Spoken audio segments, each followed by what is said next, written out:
Here's how my storage unit is coming along. Little by little, I'm bringing in crates. I found these 3 coloring books, Bratz, Winnie the Pooh, and Justice League of America. And here we are with the Lovecraft. Today I'm going to start with the Alchemist. They still haven't fixed that elevator after 4 days, so I have to walk up 4 flights of stairs. The Alchemist. The Alchemist was written in 1908, presumably prior to Lovecraft's abrupt withdrawal from high school in June.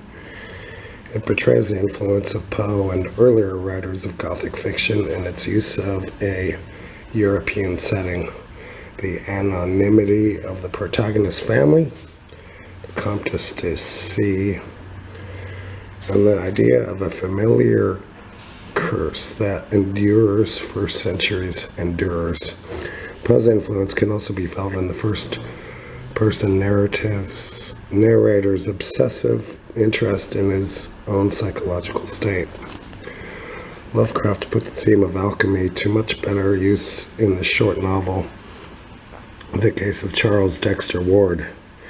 It was first published in the United Amateur, November 1916. High up, crowning the grassy summit of a swelling mound whose sides are wooded near the base with the gnarled trees of the primeval forest, stands the old chateau of my ancestors.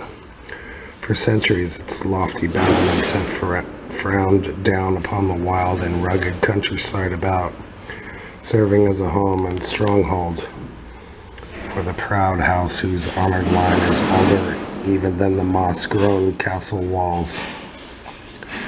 These ancient turrets, stained by the storms of generations and crumbling under the slow yet mighty pressure of time, formed in the ages of feudalism one of the most dreaded and formidable fortresses in all France. From its machicolated parapets and mounted battlements, barons, counts, and even kings had been defied, yet never had its spacious halls resounded to the footsteps of the invader. But since these glorious years, all is changed. A poverty but little above the level of dire want, together with a pride of name that forbids its alleviation by the pursuits of commercial life. Hi there, go ahead. That's fine. What's your name, man? My name's David Lovins. Nice to meet you, Dave. Hey, did a friend of mine pass this way? No, I haven't seen anybody except you. What you reading? But I'm reading H.P. Lovecraft and making a video. yeah, it sounded like some more current. This is was published in 1908. The local neighborhood Well, in the South Bay. Lovecraft, he's an older writer. Nice. Okay. But since those glorious years, all has changed. A poverty but little above the level of dire want, together with a pride of name that forbids its alleviation by the pursuits of commercial life, have prevented the scions of our line from maintaining their estates in pristine splendor. And the falling stones off the walls, the overgrown vegetation in the parks, the dry and dusty moat, the ill-paved courtyards and toppling towers without, as well as the sagging floors, the worm-eaten wainscots, and the faded tapestries within, all tell a gloomy tale of fallen grandeur. As ages passed, first one, then another of the 4 great turrets were left to ruin, until at last but a single tower housed the sadly reduced descendants of the once mighty lords of the estate. It was in one of the vast and gloomy chambers of this remaining tower that I, Antoine, last of the unhappy and accursed Comtesse de C, no last name provided, first saw the light of day 90 long years ago. Within these walls and amongst the dark and shadowy forests, the wild ravines and grottos of the hillside below, were spent the first years of my troubled life. My parents I never knew. My father had been killed at the age of 32, a month before I was born, by the fall of a stone somehow dislodged from one of the deserted parapets of the castle, and my mother having died at birth.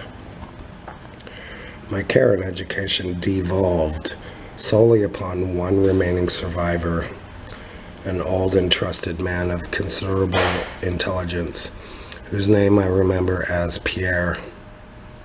I was an only child, and the lack of companionship which this fact entailed upon me was augmented by the strange care exercised by my aged guardian in excluding me from the society of the peasant children, whose abodes were scattered here and there upon the plains that surround the base of the hill.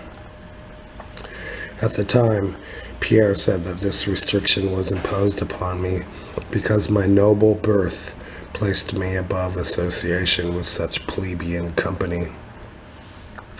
Now I know that its real object was to keep from my ears the idle tales of the dread curse upon our line that were nightly told and magnified by the simple tenantry as they conversed in hushed accents in the glow of their cottage hearths.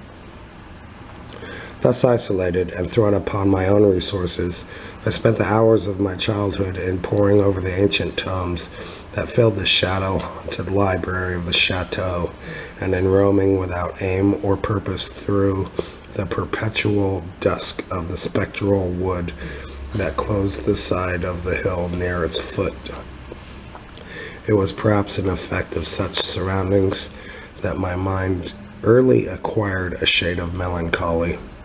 Those studies and pursuits which partake of the dark and occult in nature most strongly claimed my attention. And we'll pick up next time where I left off, and have a good day.